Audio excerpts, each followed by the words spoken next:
épisode du podcast de Bistro Brain. Donc Bistro Brain est une association qui a pour but de partager le savoir au travers des murs de l'université à toutes les personnes, néophytes ou non, qui souhaitent nous écouter. Donc on va commencer tout d'abord avec un petit retour sur nos derniers événements. Donc en décembre, avant les fêtes, on a eu une collaboration avec le CR+, donc le Centre de compétences en recherche plus, qui nous a permis de faire un super événement avec des étudiants en communication scientifique au Ciboire Dépôt. Donc on les remercie pour leur participation. On a eu le lendemain Quoi de neuf docteur au Bocquet-Bière où là, les patientes partenaires qui sont venus présenter ont été très appréciés par le public. On vous remercie si vous étiez là. Et on a également le 19 janvier dernier, New Year New Me, qui a eu lieu en ligne et qui a aussi été très apprécié par les personnes présentes. Encore une fois, on remercie ceux qui ont pris la peine de se déplacer, ou en tout cas de se déplacer devant leur ordinateur. Aujourd'hui, on va avoir notre épisode habituel avec donc notre première chronique présentée par Charlie. Salut Charlie, comment ça va ? Ça va très bien, et toi ? Ouais, ça va super. Et dans la deuxième partie, Alexis va nous présenter le parcours de Jorge León, si je me trompe pas sur la prononciation. Salut Jorge, comment tu vas ? C'est parfait Julie, merci, ça va très bien. Super. Et Alexis, toi, comment ça va ? Ça va super bien, merci. Vraiment content de recommencer après les fêtes ce fabuleux podcast La Tête à Papineau. On est déjà rendu à 13 épisodes, mine de rien. Fait que, ça avance dans cette deuxième saison. Exact. Et bien super, donc on va pouvoir passer à la chronique de Charlie qui va donc débuter puis qui va nous parler d'un phénomène intéressant et assez d'actualité, les tempêtes solaires. Oui, en fait, je vais rebondir parce qu'il y a une découverte récente qui a été faite à ce sujet-là. En réalité, il y a eu des travaux qui ont été faits à l'université de Lund en Suède, je suis désolé pour la prononciation si c'est pas la bonne, où en gros ils ont analysé, vous savez, les carottes qui sont prélevées au Groenland et en Antarctique, les carottes de glace. Puis à l'intérieur, ils ont mesuré des quantités de beryllium-10 et de chlore-36. Alors, ces deux trucs-là, c'est des isotopes, donc je vais faire appel un petit peu à vos connaissances de physique-chimie fin secondaire. C'est quoi des isotopes? Ça tombe mal parce que je les ai pas faites, moi, il y a un cours de chimie physique.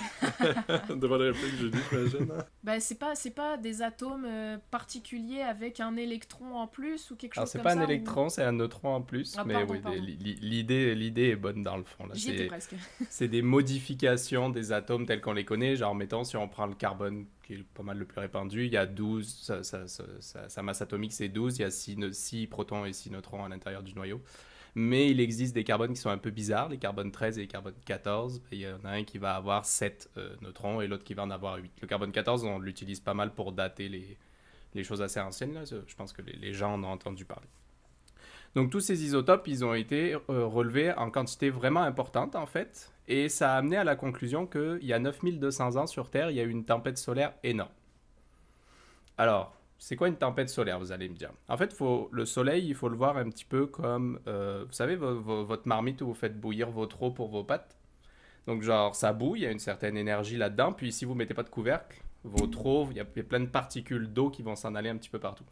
Ben, le soleil, il marche un petit peu de la même façon. Bon, évidemment, votre eau, elle chauffe à 100 degrés. Votre soleil, il est à quelle température? Ça, c'est ce que vous le savez.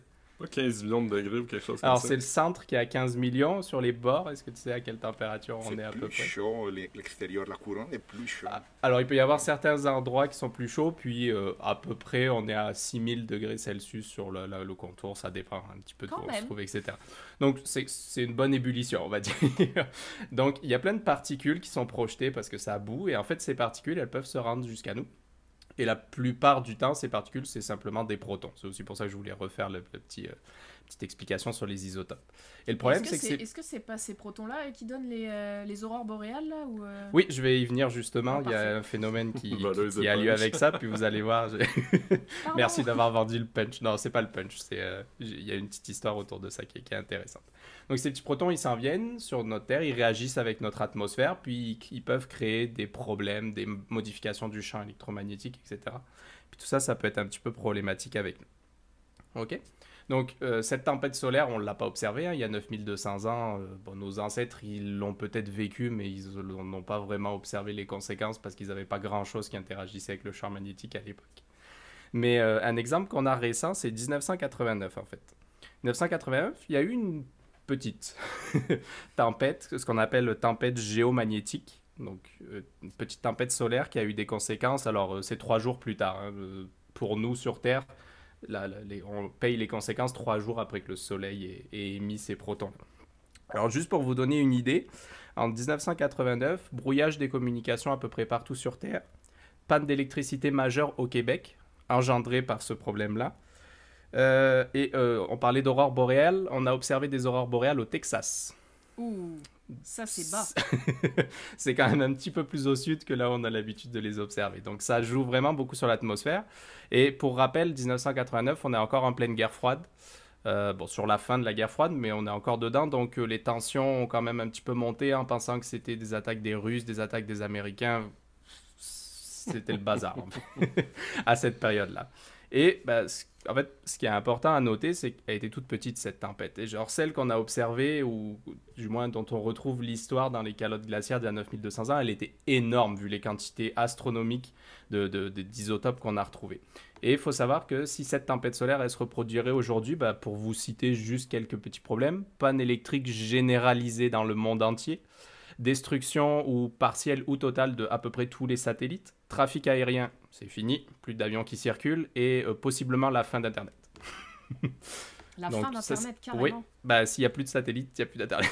C'est vraiment une bonne apocalypse en bonne Donc forme. ouais, c'est ça. Je pense qu'il y a quelques films je pense qu'il y avait quelques films, je ne les ai plus en tête, qui abordaient ce problème-là. C'est quelque chose qui pourrait arriver. Je pense qu'aujourd'hui, on monitore à peu près ça pour savoir ce qui se passe, puis pour essayer de prévoir. Puis il faut savoir qu'on ne peut pas vraiment s'en protéger. En tout cas, pour l'instant, on n'a pas inventé de technologie qui nous en protège. Donc, si on en prend une, on la prend. Puis il n'y a pas grand-chose qu'on peut faire contre. Donc, on est encore soumis aux caprices du soleil encore aujourd'hui. Moi, j'avais une question pour toi, Oui. Charlie. Tu parlais tout à l'heure de la métaphore du soleil et de la marmite d'eau bouillante. Ouais. Est-ce que finalement, le soleil est vraiment comme la marmite, c'est-à-dire qu'à un moment, ça va tout s'évaporer et puis il s'épuise de la même façon finalement On ne sait pas trop, c'est difficile à prévoir ce qui va se passer. Là. Non, on ne sait pas vraiment. Théoriquement, il va finir par s'éteindre, donc ça va juste s'arrêter. Okay. À un moment donné, dans des milliards et des milliards d'années. Je ne sais plus quelle est la durée de vie de notre soleil, je ne l'ai plus en tête, mais il me semble que c'était encore quelques milliards d'années. Quand même, on a encore le temps de voir venir. Oui, on a encore le temps, mais on a encore le temps de s'en prendre plein avant que ça s'arrête. Ah oui, puis je voulais rajouter une autre chose qui avait été observée un peu bizarre. Il faut savoir que le soleil il a des cycles d'activité. Des fois, il est un petit peu plus actif, des fois, il est un petit peu moins actif. Puis cette tempête solaire qu'on a observée il y a 9200 ans, c'est donc j'ai dit la plus grosse qui ait jamais été enregistrée, mais elle est arrivée dans une période calme pour le soleil, alors que d'habitude, on les observe plutôt dans les périodes d'activité forte. Donc, il y a une question qui se pose aussi, à savoir, est-ce que finalement c'est lié ou pas à l'activité du soleil? Il s'est remis en question en tout cas. J'aurais une question, Charlie. Oui, vas-y. Tu as dit que ça prend 3 jours pour qu'on sente les conséquences de la tempête.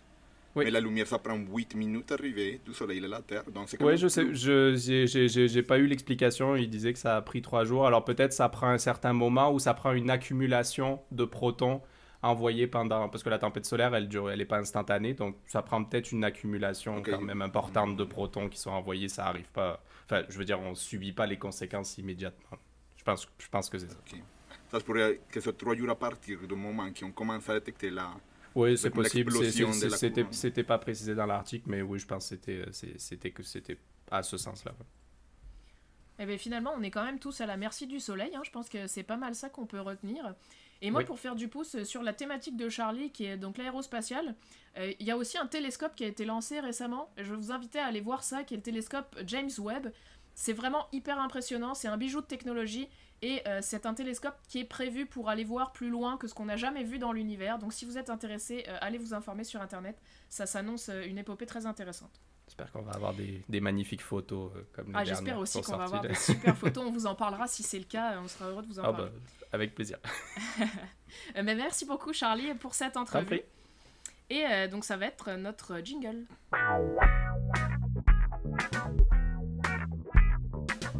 Et bienvenue à tous nos auditeurs et bon retour parmi nous pour cette deuxième partie de notre épisode La tête à Papineau.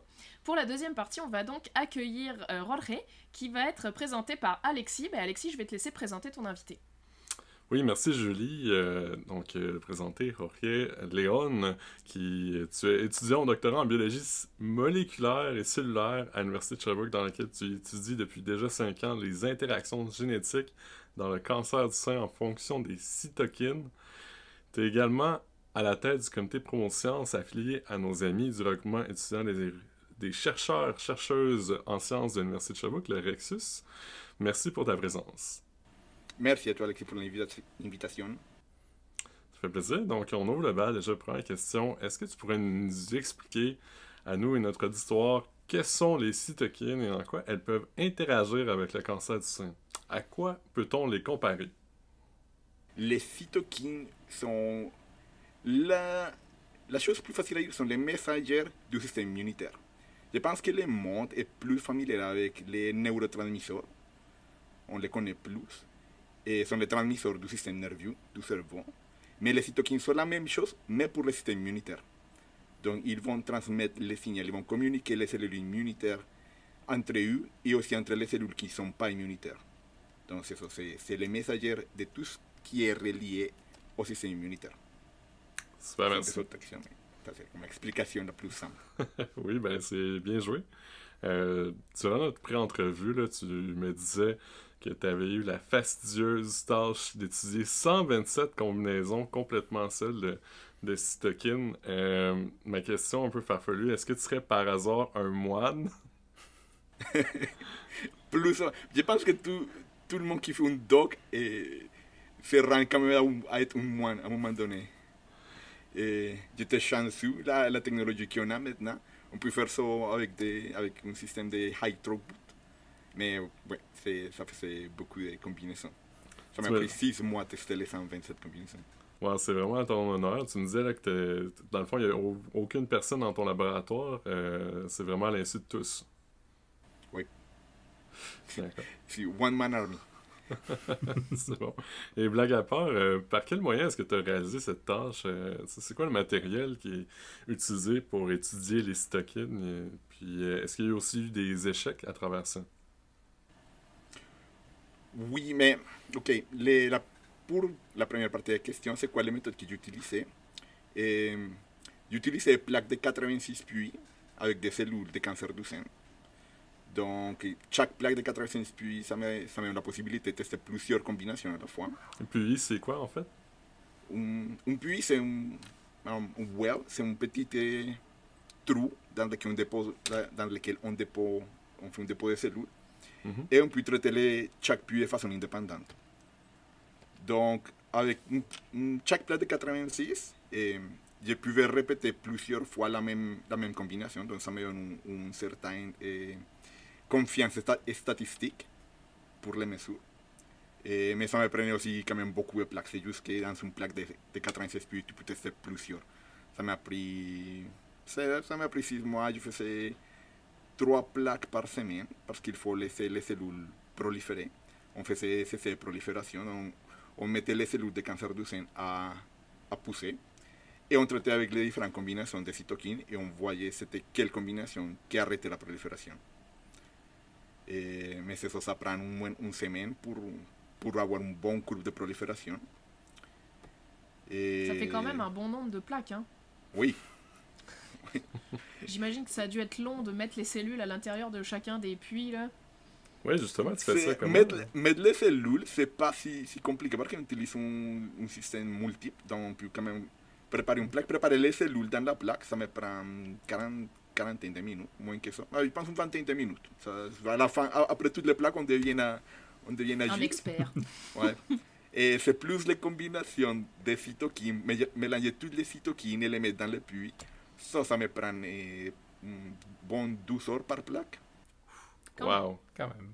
Mais là, tu dis les cellules, dans le fond, on est dans le monde du microscopique. Tu fais pas ça avec... c'est pas des blocs Lego que tu prends avec tes doigts. Quel instrument est-ce que tu utilises pour faire ça? On utilise des pipettes, on utilise des micropipettes. Mais pour préparer les cellules, mais pour regarder les cellules, on utilise un microscope.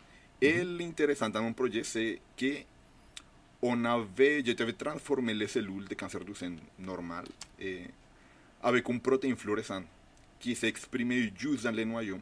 Donc, toutes mes cellules avaient les noyaux fluorescents. Donc, pour faire ça, pour compter les cellules plus vite, on avait des cellules avec les noyaux fluorescents.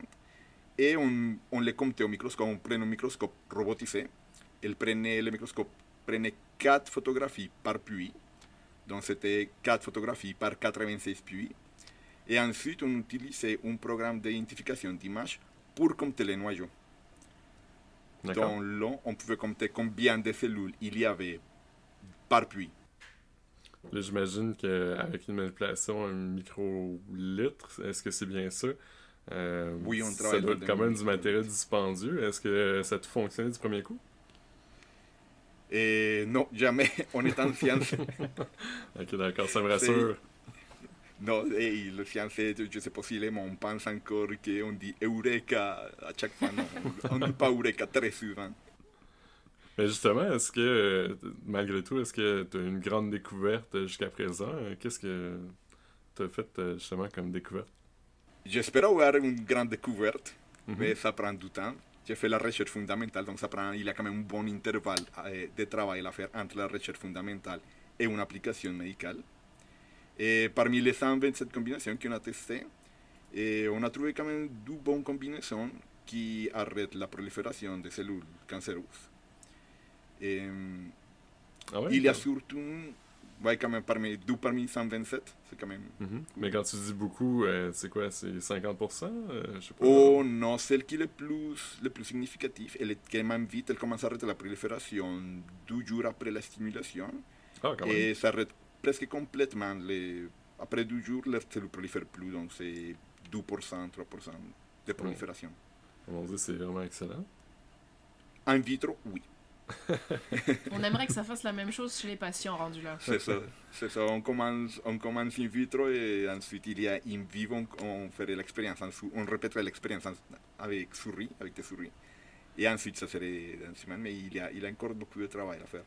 Une des choses intéressantes que j'ai trouvé avec mes combinaisons, c'est qu'il y a un cytokine, je ne sais pas si je commence comme trop compliqué, il y a un cytokine qui est connu déjà pour arrêter la prolifération des cellules cancéreuses, il s'appelle Tumor Necrosis Factor Alpha. Il s'appelle comme ça parce qu'il arrête la prolifération, il tue les cellules cancéreuses. Mais c'est un cytokine qui est quand même très inflammatoire. Il active l'inflammation fortement. Ça a été testé déjà en des patients dans différents contextes, mais il y a eu toujours le problème de la cytotoxicité. Il y a plusieurs effets de dommages collatéraux en fonction de sa force inflammatoire. Donc, il y a une des combinaisons que j'ai trouvées qui me permet d'utiliser très peu de TNF-alpha.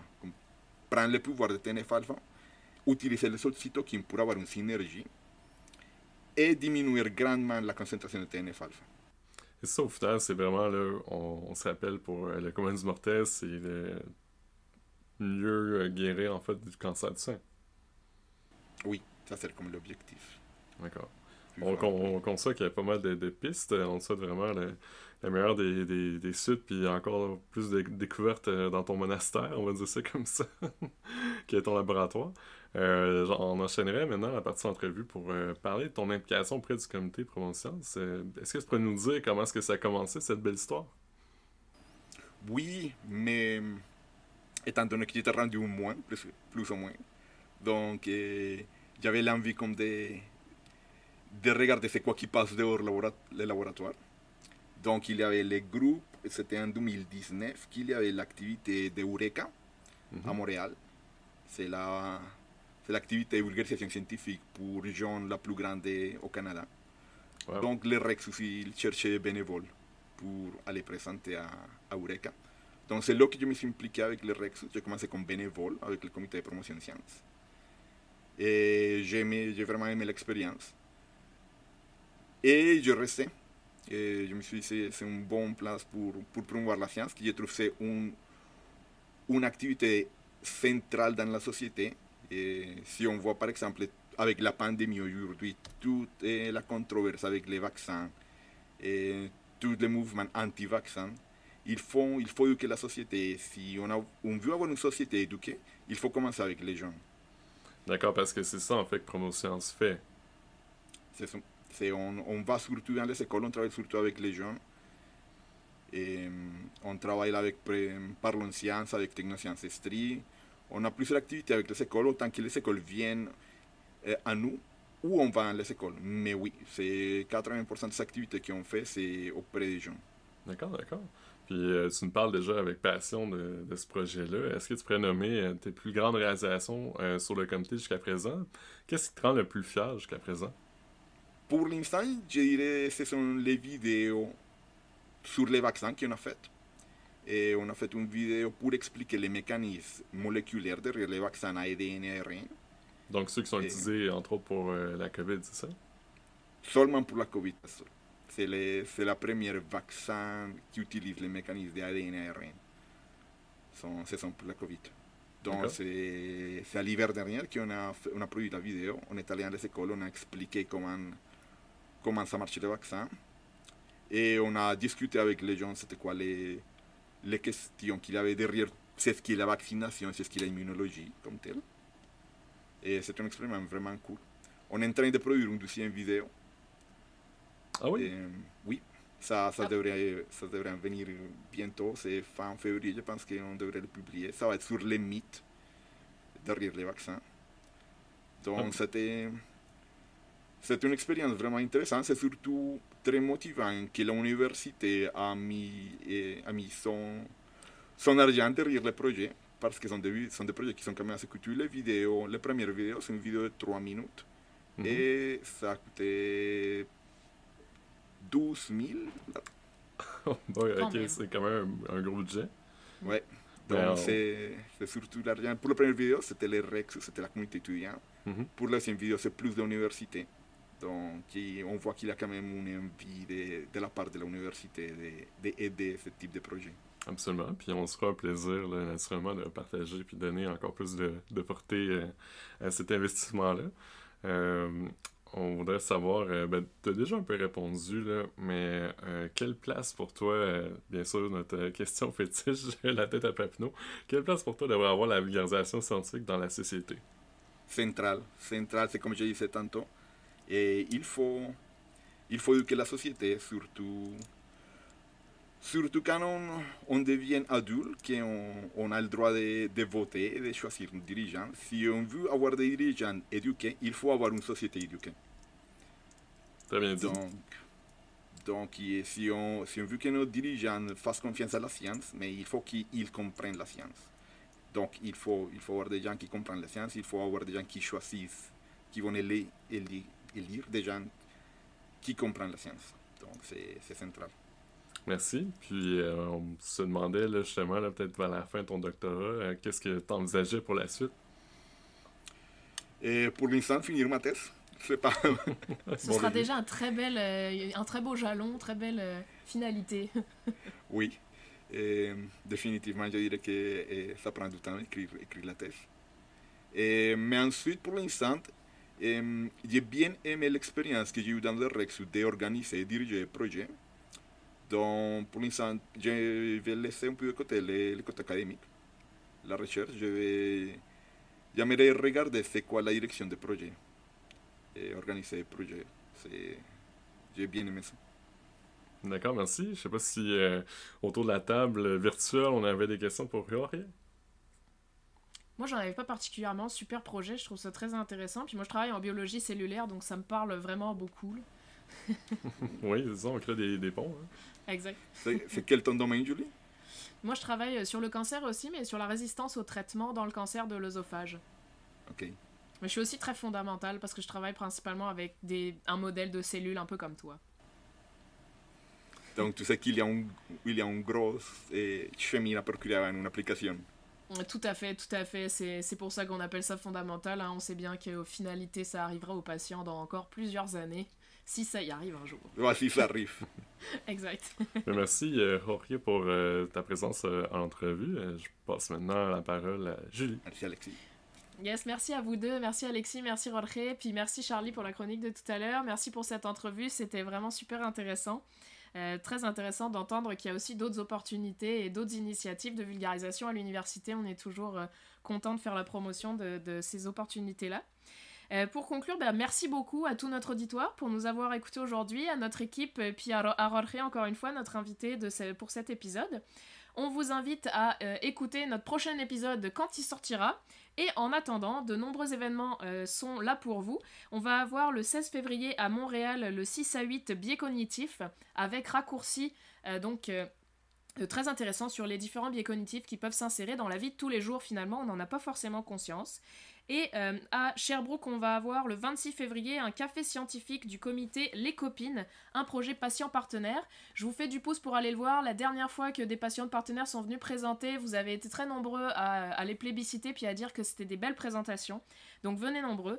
Et finalement, on se retrouvera au Bokeh Bière normalement le 9 mars pour notre 5 à 7 lutte sociale d'hier et d'aujourd'hui. Invitez tous ceux que vous voulez à venir, puis n'oubliez pas, si ça vous plaît, invitez-les aussi à nous suivre et à venir écouter notre super podcast. Merci beaucoup et bonne soirée.